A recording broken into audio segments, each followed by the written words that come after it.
Hello students, good morning. How are you beta? I think you are fine. Last lecture में हमने study किया था epidermal tissue system.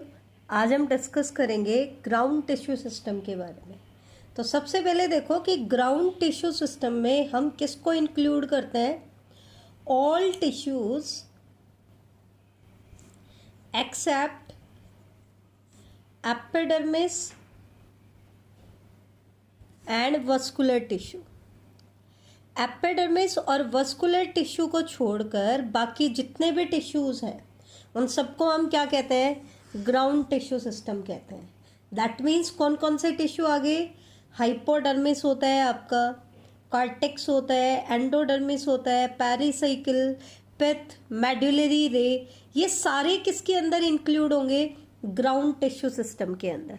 तो epidermal tissue system और vascular tissue system को छोड़कर बाकी जितने भी टिश्यूज हैं उन सबको हम किस में इंक्लूड करेंगे, ग्राउंड टिश्यू सिस्टम में. ठीक है, तो सबसे पहला पार्ट हम स्टार्ट करते हैं हाइपोडर्मिस. किसी भी पार्ट को हम स्टडी करेंगे तो सबसे पहले बताएंगे उसका सेल्यूलर नेचर कि वो किस टाइप की सेल से बना है. तो हाइपोडर्मिस जो होता है ये आपको याद करना है, ये इंपॉर्टेंट पॉइंट है. हाइपोडर्मिस की जो सेल्स होती है दे मे बी कॉलेनकाइमेटस और स्क्लेरेनकाइमेटस. इसकी जो सेल्स होती हैं वो कैसी होती हैं, कॉलेनकाइमेटस या स्क्लेरेनकाइमेटस. ठीक है, या तो कॉलेनकाइमेटस टिश्यू की बनी होंगी या स्क्लेरेनकाइमेटस टिश्यू की बनी होंगी. ठीक है, they form few layers below epidermis. ये एपिडर्मिस के नीचे कुछ लेयर्स होती हैं, सभी में नहीं होती है, कुछ में होती हैं. ठीक है, तो एपिडर्मिस के नीचे और कॉर्टेक्स से ऊपर जो लेयर्स होती हैं उनको हम कहते हैं हाइपोडर्मिस. फंक्शन क्या है इनका, हाइपोडर्मल सेल्स का फंक्शन क्या होता है, क्योंकि अगर ये स्क्लेरेनकाइमेटस है तो क्या देंगी, मैकेनिकल स्ट्रेंथ देंगी एंड रिजिडिटी प्रोवाइड करेगी. क्योंकि ये कॉलेनकाइमेटस और स्क्लेरेनकाइमेटस है इसलिए क्या देंगी, मैकेनिकल स्ट्रेंथ एंड रिजिडिटी. दूसरा, अगर ये एरियल पार्ट्स में है, किसमें है, एरियल पार्ट्स में, तो एरियल पार्ट्स के केस में ये हीट स्क्रीन का काम करती है, मतलब प्लांट के इंटरनल टिश्यूज को हीट के इफेक्ट से बचाती हैं. ठीक है, तो ये हीट स्क्रीन का भी काम करती है, ये इनका इंपॉर्टेंट फंक्शन है जिसके नाम से इसको जाना जाता है. तो ये तो था हमारा हाइपोडर्मिस के बारे में. हाइपोडर्मिस से नीचे जो ग्राउंड टिश्यू सिस्टम का पार्ट मिलता है वो होता है कॉर्टेक्स. ठीक है, कॉर्टेक्स की जो सेल्स होती हैं दे आर पैरेनकाइमेटस. कॉर्टेक्स की सेल कैसी होती हैं, पैरेनकाइमेटस होती हैं. अब क्योंकि पैरेनकाइमेटस है इसलिए ये सेल्स जो होती हैं ये थिन वॉल्ड होती हैं. कैसी होती हैं, थिन वॉल्ड होती हैं. फ्यू टू मैनी लेयर्ड हो सकती हैं, एक लेयर से बहुत सारी लेयर्स तक इसमें चली जाती हैं. Few to many layered. Intercellular space इनके बीच में प्रेजेंट होता है. इंटर सेल्यूलर स्पेस क्या होता है, प्रेजेंट होता है. और कई बार इनके अंदर जब ये मैनी लेयर्ड होती हैं तो इनमें आपको म्यूसिलेजिनस कैनाल्स भी देखने को मिलती हैं, जो म्यूसिलेज की सिक्रीशन करती है. क्या देखने को मिलेंगी, म्यूसिलेजिनस कैनाल. ठीक है, अब सबसे इंपॉर्टेंट आता है इसका फंक्शन कि कॉर्टेक्स की सेल का फंक्शन क्या होता है. तो कॉर्टेक्स की सेल का सबसे मेन फंक्शन होता है स्टोरेज ऑफ फूड. सबसे मेन फंक्शन इसका क्या होता है, स्टोरेज ऑफ फूड. ये चीज ध्यान रखना. अब हम आते हैं इससे इनर जो लेयर है, most important layer, endodermis. Endodermis की जो लेयर है ये काफी इंपॉर्टेंट है, एग्जाम्स में आपसे पूछ सकते हैं. एंडोडर्मिस एक्चुअल में क्या होता है, inner most layer of cortex. जो कॉर्टेक्स की इनर मोस्ट लेयर होती है उसको हम कहते हैं आपकी एंडोडर्मिस. ठीक है, कॉर्टेक्स एंडोडर्मिस की जो सेल्स होती हैं, पहली बात तो एंडोडर्मिस सिंगल लेयर्ड होती है, एक ही लेयर से बनी होती है. और इसकी जो सेल्स होती हैं वो पैरेनकाइमेटस होती हैं. कैसी होती है बेटा, पैरेनकाइमा। ध्यान रखना, हाइपोडर्मिस की सेल्स का नेचर कैसा था, कॉलिनकाइमेटस और स्क्लेरेनकाइमेटस। कॉर्टेक्स की सेल पैरेनकाइमेटस, एंडोडर्मिस की सेल पैरेनकाइमेटस। ठीक है, ये सिंगल लेयर्ड है। हाइपोडर्मिस की फ्यू लेयर होती हैं, कॉर्टेक्स की फ्यू टू मैनी लेयर्स होती हैं। तो ये चीज ध्यान रखना। एंडोडर्मिस की जो सेल्स होती हैं दे आर बैरल शेप्ड। उनकी शेप कैसी होती है, बैरल शेप की होती है वो। ठीक है, अब एक चीज ध्यान रखना, रूट में और स्टेम में इनके लिए कुछ सेपरेट वर्ड, थोड़ी थोड़ी मॉडिफिकेशन होती है। अगर हम बात करें डाइकोट स्टेम की, किसकी बात करें, डाइकोट स्टेम की, तो डाइकोट स्टेम में एंडोडर्मिस को स्टार्च शीथ कहा जाता है। डाइकोट स्टेम में एंडोडर्मिस को क्या बोलेंगे, स्टार्च शीथ। क्यों, क्योंकि इसके अंदर स्टार्च ग्रेन्स की प्रेजेंस होती है। Starch grains are present in it. हम डायग्राम में इसको दिखाएंगे तो एंडोडर्मिस की सेल्स में हम यहाँ पर स्टार्च ग्रेन्स को रिप्रेजेंट करते हैं। तो ऐसी एंडोडर्मिस जिसमें स्टार्च ग्रेन्स प्रेजेंट होते हैं उसको हम कहते हैं बेटा स्टार्च शीथ।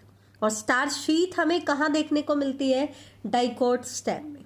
ठीक है, जबकि रूट के अंदर क्या होता है, रूट, ये बहुत इंपॉर्टेंट है, रूट में क्या होता है, एंडोडर्मिस के अंदर थिकनिंग प्रेजेंट होती है। इट पोजेस थिकनिंग, और थिकनिंग किसकी होती है, लिग्निन एंड सुबेरिन की, लिग्निन एंड सुबेरिन की। और इस थिकनिंग को हम क्या नाम देते हैं, थिकनिंग के बाद इस स्ट्रक्चर को हम बोलेंगे कास्पेरियन स्ट्रिप्स। क्या बोलेंगे बेटा, कास्पेरियन स्ट्रिप्स। अब एक चीज ध्यान से देखना, क्योंकि यहाँ लिग्निन और सुबेरिन की डिपोजिशन है तो एक्सेसिवली थिक वोल्ड है, तो ये इसकी वॉल को इम्परमिएबल बना देती है। अब सबसे बड़ी प्रॉब्लम क्या आती है कि जब एंडोडर्मिस की सेल इम्परमिएबल हो जाए तो फिर सेल के वस्कुलर टिश्यूज से बाहर कैसे ट्रांसपोर्ट हो मटेरियल का, या रूट हेयर वाटर और मिनरल को एब्जॉर्ब करें तो वो रूट के वस्कुलर टिश्यूज तक कैसे आए। तो उसके लिए क्या होता है, एंडोडर्मिस की सेल्स में बीच बीच में कुछ अनथिकन्ड सेल्स होती हैं जिनको हम कहते हैं पैसेज सेल। क्या बोलेंगे बेटा, पैसेज सेल। यहाँ पर मैं थिकनिंग बता देती हूँ, बाकी सेल्स तो क्या है, थिक है, लेकिन बीच बीच में कुछ सेल्स ऐसी होंगी जो अनथिकन्ड होंगी। तो उन अनथिकन्ड सेल्स को हम क्या बोलेंगे, पैसेज सेल बोलेंगे। ठीक है, तो यहाँ बाकी जगह पे तो मैंने क्या दिखा दिए हैं, कास्पेरियन स्ट्रिप्स दिखा दिए, ये मैंने रिप्रेजेंट की है कास्पेरियन स्ट्रिप्स। ठीक है बेटा, और यहाँ पे मैंने क्या दिखा दिया है, पैसेज सेल। एक्चुअल में पैसेज सेल कहाँ होती है, अब एंडोडर्मिस के नीचे मिलेगी पेरिसाइकिल की लेयर और उसके नीचे हमें मिलेगा वस्कुलर टिश्यू। अब वस्कुलर टिश्यू में दो टाइप के जाइलम को हम दो कैटेगरी में डिवाइड करते हैं, प्रोटोजाइलम एंड मेटाजाइलम। किस किस में डिवाइड करते हैं, प्रोटोजाइलम एंड मेटाजाइलम। ये हम आगे डिस्कस करेंगे, प्रोटोजाइलम क्या होता है, मेटाजाइलम क्या होता है। प्रोटोजाइलम की जो वेसल्स होती हैं वो नैरो होती हैं, मेटाजाइलम की ब्रॉड होती हैं। तो एक्चुअल में पैसेज सेल कहाँ देखने को मिलती है, प्रोटोजाइलम के अपोजिट। कहाँ मिलेंगी, जहाँ प्रोटोजाइलम होगा उसके अपोजिट आपको क्या मिलेगी, पैसेज सेल। क्योंकि वस्कुलर टिश्यूज के पास ही क्या जाना है, आपका जो वाटर एंड मिनरल्स होता है। जैसे रूट हेयर सेल है, इधर रूट हेयर सेल ने वाटर को एब्जॉर्ब किया, ठीक है, तो रूट हेयर सेल से किसके पास चलेगी, कॉर्टेक्स की सेल के पास। कॉर्टेक्स की सेल से फिर उसको कहाँ जाना है, रूट के वस्कुलर टिश्यूज तक जाना है ताकि वो वस्कुलर चैनल में एंटर कर जाए, फिर वहां से स्टेम के वस्कुलर चैनल्स में चला जाए। तो यहाँ से जो वाटर और मिनरल एब्जॉर्ब हुआ उसको वो किसके पास जाएगा, कॉर्टेक्स के पास। तो कॉर्टेक्स से फिर वो पैसेज सेल के थ्रू होते हुए किस में जाएगा बेटा, रूट के वस्कुलर चैनल्स में। क्योंकि बाकी की वॉल तो इम्परमिएबल है, वहां से तो ट्रांसपोर्ट हो नहीं सकता है, और जाना किस में है, वस्कुलर टिश्यूज में। ठीक है, तो पैसेज सेल कहाँ मिलेंगी, प्रोटोजाइलम के अपोजिट। कहाँ मिलेंगी बेटा, प्रोटोजाइलम के अपोजिट। तो पैसेज सेल को पैसेज सेल क्यों कह रहे हैं? Because they transport water and mineral from cortex to protoxylem, ठीक है, इसलिए इनको हम क्या कहते हैं? Passage cell. तो ये अनथिकन्ड सेल्स होती हैं। बाकी आपको रूट में बाकी की सेल्स कैसी देखने को मिलेंगी? थिक वॉल्ड, लिग्निन और सुबेरिन के डिपोजिशन की वजह से वो थिक वॉल्ड हो जाती है, तो वो वॉल इम्परमिएबल हो जाती है, वहां से ट्रांसपोर्ट नहीं होता है। इसका मतलब क्या है? एंडोडर्मिस का मेन फंक्शन क्या हो जाता है बेटा? It act as biological check post. ये बायोलॉजिकल चेक पोस्ट का काम करती है किस किस के बीच में? वस्कुलर टिश्यू और कॉर्टेक्स की सेल्स के बीच में। जैसे रूट में तो कॉर्टेक्स से वस्कुलर टिश्यू में आना है, स्टेम में जाएंगे तो सारी सप्लाई वस्कुलर टिश्यूज में हो रही है, तो वहां से टारगेट सेल के पास जानी है, तो वस्कुलर टिश्यू से किस में जाएगा? कॉर्टेक्स में। तो उसको कंट्रोल कौन करता है? एंडोडर्मिस, कि किस मटेरियल को ट्रांसपोर्ट करना है, कितनी क्वांटिटी में करना है, वो कौन डिसाइड करता है? एंडोडर्मिस की सेल डिसाइड करती है। इसलिए एंडोडर्मल सेल्स को क्या कहा जाता है? बायोलॉजिकल चेक पोस्ट या बायोलॉजिकल चेक पॉइंट कहा जाता है। ये चीज ध्यान रखना। तो हम 3 टाइप के टिश्यूज, ग्राउंड टिश्यूज कर चुके हैं, hypodermis, cortex, endodermis. Hypodermis few layer में, cortex few to many layer, endodermis की सिंगल लेयर। हाइपोडर्मिस में सेल होती हैं कॉलेनकाइमेटस और स्क्लेरेनकाइमेटस, कॉर्टेक्स में पैरेनकाइमेटस, एंडोडर्मिस में भी पैरेनकाइमेटस है। अब हम आते हैं, इससे इनर जो टिश्यू की लेयर प्रेजेंट होती है वो होती है पेरिसाइकिल। पेरिसाइकिल एक्चुअल में क्या होता है? Outer boundary of vascular strand. ये क्या होता है? आउटर बाउंड्री होती है किसकी? वस्कुलर स्ट्रैंड की, ठीक है। अब स्टेम और रूट में पेरिसाइकिल में कुछ मॉडिफिकेशन है, वो मैं आपको बता देती हूँ। स्टेम के अंदर जो पेरिसाइकिल होता है वो मे बी पैरेनकाइमेटस और स्क्लेरेनकाइमेटस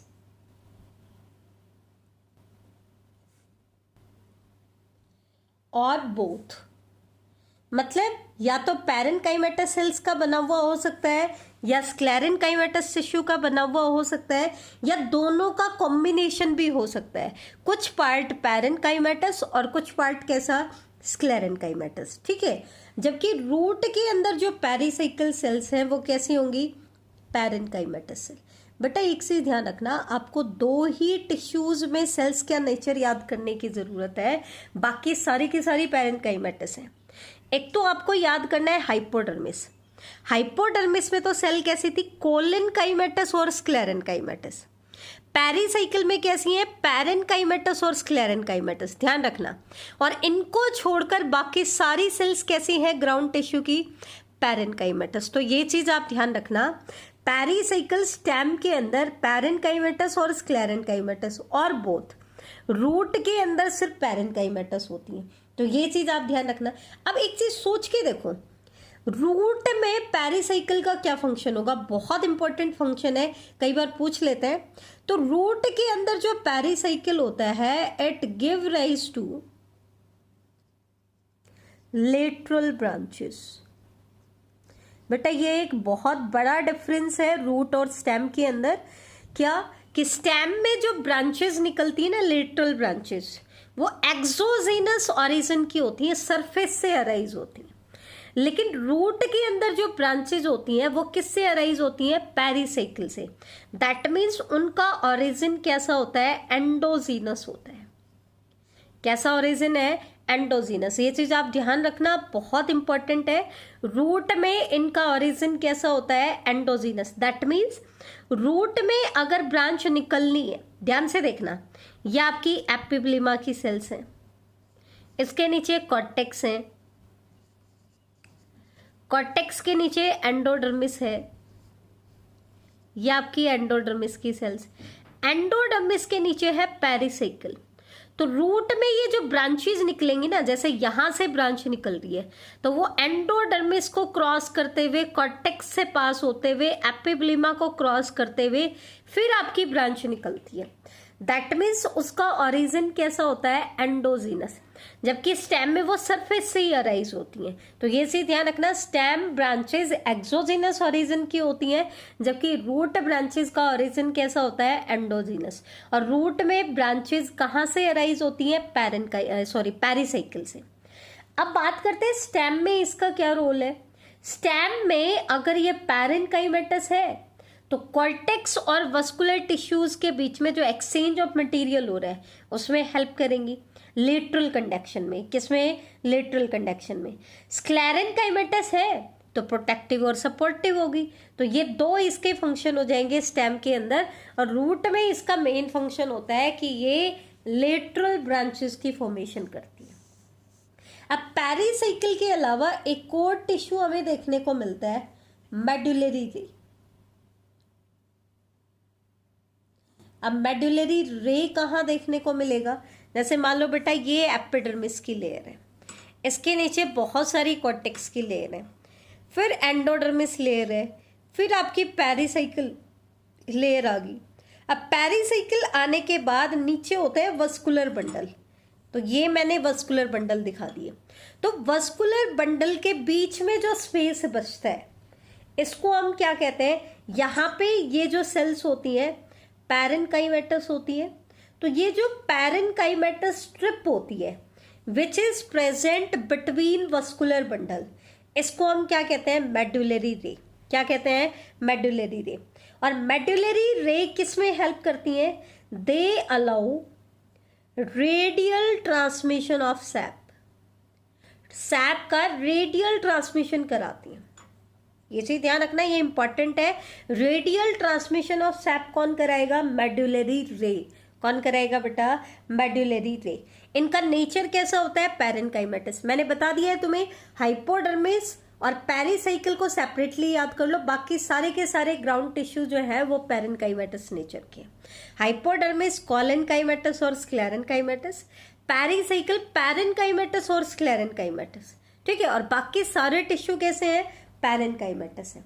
अब लास्ट टिश्यू हमारा बचा है पित्त। तो पित्त की जो सेल्स होती हैं वो भी कैसी होंगी, पैरेन्काइमेटस ही होंगी।